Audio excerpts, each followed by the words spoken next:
Today on Crooked Mustache, we have this and that. The 2023 Toyota Tundra. This twin-turbo powered replacement for the old V8 that sold its first 2 units for over $1 million. Stay tuned.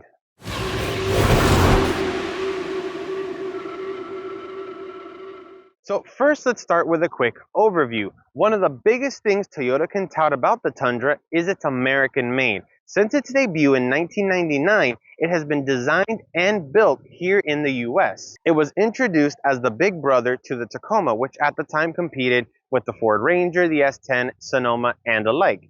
But Toyota used the Tundra, which was the T100's replacement, to actually have a product that would compete against full-size trucks, like the F-150 and Chevy and Ram's 1500. One of the reasons that the Tundra is so important to Toyota is because here in the US, larger pickups enjoy a sizable share of the market. Like it or not, this is what most people think of when they imagine today's American family car, a full-size pickup truck. Now back to the 2023.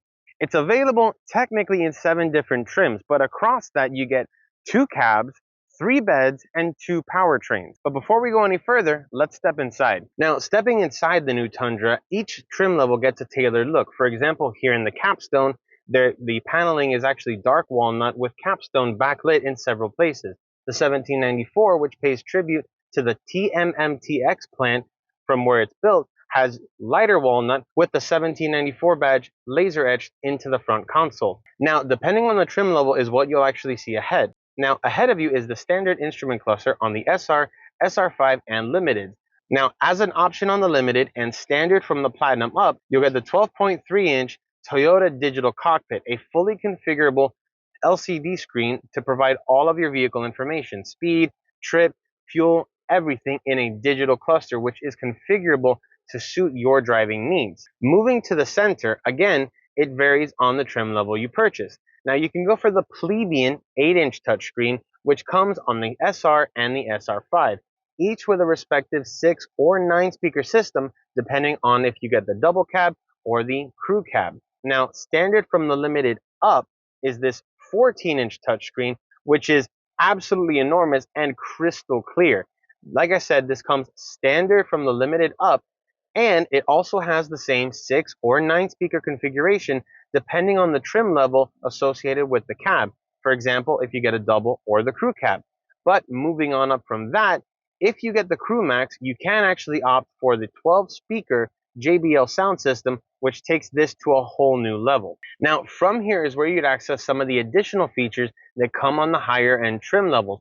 For example, built into the TRD Pro is actually the multi-terrain monitor system, providing a ground-facing front and side cameras to make sure that you clear any obstacles when you take your truck on rough terrain. Another cool feature built in is the panoramic view monitor, which gives rear-facing side cameras to aid in trailer maneuverability when backing up, as well as getting into tight areas where trailer clearance might be very tight.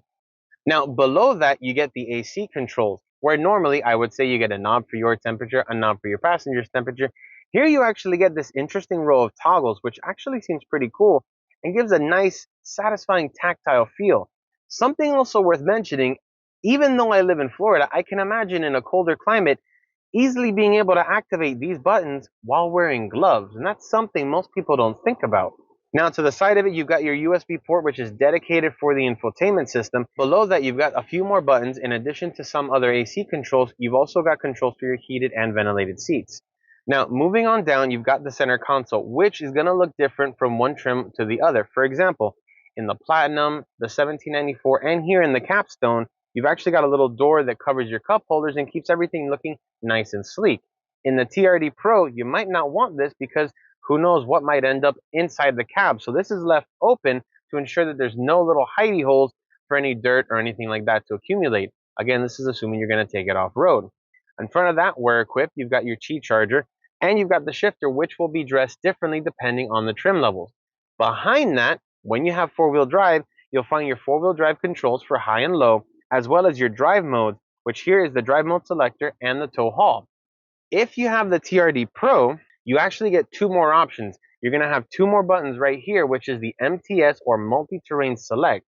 That's to adjust the four-wheel drive system depending on the type of terrain you're driving on, and the crawl mode, which not only helps in ascent control, but specifically downhill assist control to ensure that you're always in control of the vehicle. So here in the Capstone, also in the 1794 and the Platinum, we're equipped. You've actually got this cover, which actually makes it feel like a captain's chair. You've got nice, comfortable armrests, a little tray here for stuff like change, maybe an extra set of keys or your wallet. Here you've actually got a small thing. I don't know why, to my mind, it came up to think about CDs, but nobody uses CDs anymore. Maybe business cards, anything like that. Here's a really interesting feature. Each one of the armrests has a release button that lifts this thing.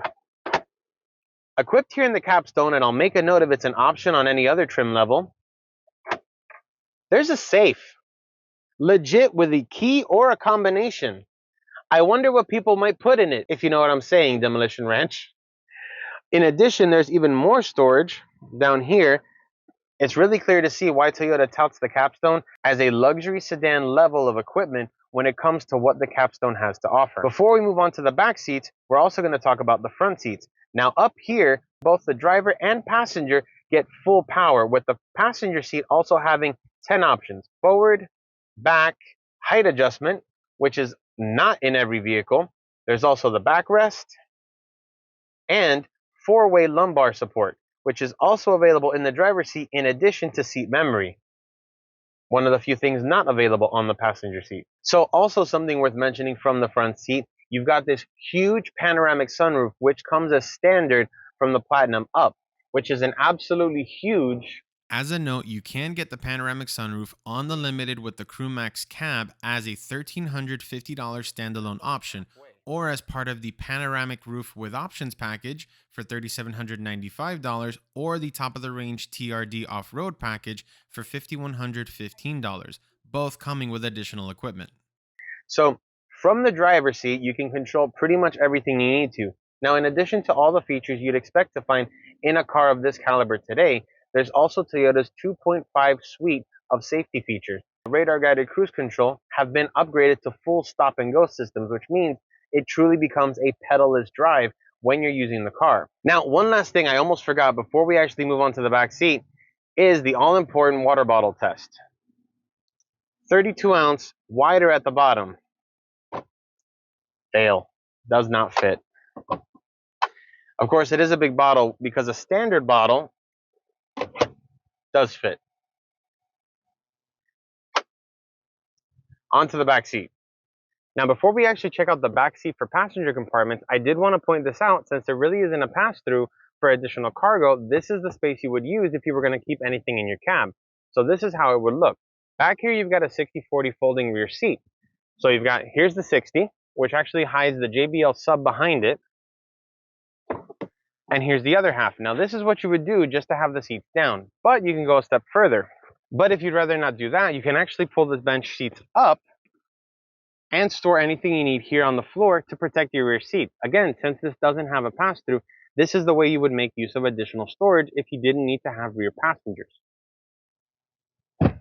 Now, before we talk about the rest of the back seat, I wanted to use this 1794 that we also had access to show something pretty cool. This truck is not optioned with the iForce Max, which means this cubbyhole, which you may have seen in the previous clip was covered, is actually accessible and usable for storage. In the previous clip on the Capstone, which does have the iForce Max hybrid, this is where the hybrid's battery would sit and you would lose this valuable cargo space. Something to think about if you're looking at the TRD Pro or Capstone, which are only available with the iForce Max hybrid.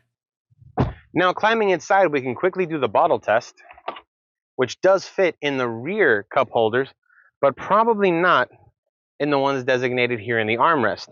Not that you'd want to use those if you're actually going to stick 5 people in here. Now, something worth mentioning is, for a 6-foot tall person, there is a cutout back here, which actually does give me about 1.5 to 2 inches of headroom. But if I do lean forward, if I sit up front, it's going to be tight, but it is fine. Again, I'm 6 feet tall. I fit. And again, the seat is where I was comfortably seated up front, and there's no issues there. Below me is actually the battery here in the iForce Max for the hybrid system. Other than the fact that I know it's there, I wouldn't even think about it. Now, back here, your passengers are truly taken care of. Not only do they have heated seats, they've also got ventilated seats. In addition to that, the rear seat AC vents to make sure that they're kept in complete comfort. Going even further, there's both a USB-A and a USB-C charge port to keep their devices charged, and even a 400-watt 120-volt household outlet should you need to charge anything that runs on a household plug rather than a car charger. So, doing my best to make sure I cover all the bases, it is worth mentioning that the TRD Pro trim does lose one thing in the back seat against its other rivals, or I should say trim levels, where it actually does maintain the USB ports, AC ports, and those crucial rear seat AC vents. It does lose out having heated and ventilated rear seats if that is an option you really wanted to keep. It really is a nice place to sit. Now, in addition to the two cup holders up here, there's additional storage in the doors.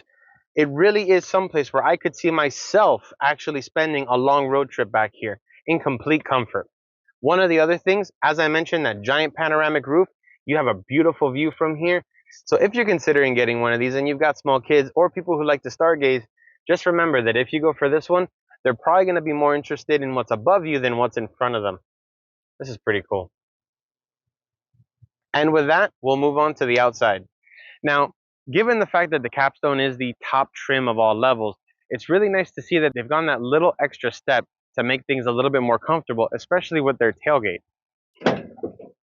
With a power release and an easy step, which also comes down at the same time that you actually have to step into the truck. So with the power rear step, all you have to do,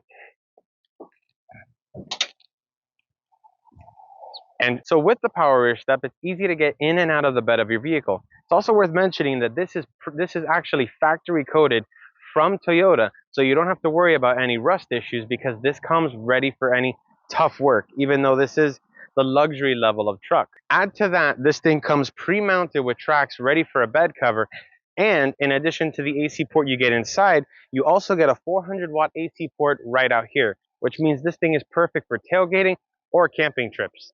Now, while we're on the subject of the bed, it's worth mentioning that this truck comes in so many different configurations. The beds alone are 3 different available ones. Here on the Crew Max, this is the shorty bed at 5.5 feet. But if you need something bigger, you can actually get the 8-foot bed on an SR if you're looking for something like a work truck, as well as going from the Crew Max cab to the double cab. So there's tons of configurations that'll actually make sure you have the one that you need. Now this, the latest model Tundra, has a lot to live up to, given the fact that the previous generation was with us for 14 years, although it did have a mid-cycle refresh 7 years into its life. But much like its sister car, the Sequoia, they're both coming out with completely new models. Speaking of that, make sure you subscribe so that you don't miss our review of the Sequoia when we get our hands on it. Drop a comment down below of what car you would like to see me review next, and I'll try to put that together for you. But now, back to the Tundra. Now, when it debuted, it was an instant hit, and as I said, it sold for $1 million. Now, the reason it sold for $1 million is because the first 2 trucks were actually sold through the Barrett-Jackson auction. VIN number 001, a Capstone, and 002, a TRD Pro. Now, that went towards the Toyota US Paralympic Fund, which helps support Team USA's Paralympic team efforts. Now, of all the new Tundras, the one most likely to catch your eye is the TRD Pro, with its technical camouflage that runs into the interior and that hard-to-miss integrated LED light bar. On all the other ones, you can expect to see simpler changes between grille colors and grille types. Now here on the Capstone, especially since it's the hybrid, you've got the chromed out grille and the Toyota logo is in blue to represent that it is a hybrid. Now under the hood of the new Tundra, you get 2 powertrain options, but it's still the same engine regardless of trim level. You get a 3.4 liter twin turbo V6 that in SR trim puts out 358 horsepower and 406 pound-feet of torque, or from the SR5 and up, puts out 389 horsepower and 476 pound-feet of torque. If you go for the iForce Max, which is what we have here in the Capstone, in addition to all that grunt, is the 48 horsepower, 185 foot-pound of torque hybrid system, which you can see over there, those giant orange high voltage cables that actually powers the hybrid built in, which creates the iForce Max, taking the total power output to 437 horsepower and nearly 600 foot-pounds of torque. Now that bumps your towing capacity up to 12,000 pounds, nearly a ton more than the previous generation. And that power can be fed to all 4 wheels via a 10-speed automatic transmission and a rear-mounted limited slip differential. If you go for the TRD Pro, you actually get upgraded to an electronically locking rear differential for when the terrain gets tough. Now, in addition to tow haul modes, there's also downhill and uphill assist so that no matter what you're carrying or towing, you're always kept in control. All right, here we go, driving the Capstone Tundra. All right, so since this is the Capstone, this is the iForce Max. So this is the top tune V6 with the hybrid system built in. So one of the things I hear the most about this thing is that people lament the loss of the V8, but this twin turbo V6 has as much power, and thanks to the hybrid system especially, puts out way more torque. And it is super quiet. If I turn the AC all the way down, I can't hear anything. I can vaguely hear that there's other traffic outside, but that's it. Now, visibility is really good considering the fact that you're in a pickup truck, you are up high, and there's no getting around the fact that you are driving something that is considered to be a very luxurious vehicle. The Capstone is meant to be on luxury sedan levels of equipment and comfort. And right now, in terms of feel and everything, I'm on not the smoothest road in the world. The feeling is very comfortable, and here we're on a little B road, and we'll see what it's got to offer. Okay. So probably thanks to especially the hybrid system with the iForce Max, this thing actually does have quite a bit of punch. There's a tiny bit of turbo lag, but honestly, most people aren't going to notice it. Considering that this is a shorty bed, it's actually a pretty tight turn radius for what is a full-size truck. Now, thanks to the power of the iForce Max, merging into traffic in something this large is not an issue, and I wouldn't be surprised, honestly, with this potential under the hood, if somewhere in the pipeline there is a competitor for the Raptor wearing a Toyota badge. And so that's the 2023 Toyota Tundra Capstone. This thing is awesome. And while Toyota did make us wait 14 years for this new model, it was definitely worth it. The front, the back, the entire truck actually looks like a bigger version of the Tacoma, which is everyone's favorite little pickup truck. This thing is really sweet. And with that twin turbo V6 power, it's kind of hard to miss the V8. I know there are a lot of people that will always lament it, but honestly, this thing is pretty insane. Now, even though the TRD Pro doesn't come with any more power, there is nothing that says that Toyota has a Raptor level truck on the way. But who knows? With that power plant, it could be fairly easy to turn this thing into an absolute monster. So if you like this video, give it a thumbs up, subscribe, and hit that notification bell so you don't miss any of our upcoming videos. As always, for Crooked Mustache, I'm Alfred. Thank you so much for watching. We'll see you next time. Dale.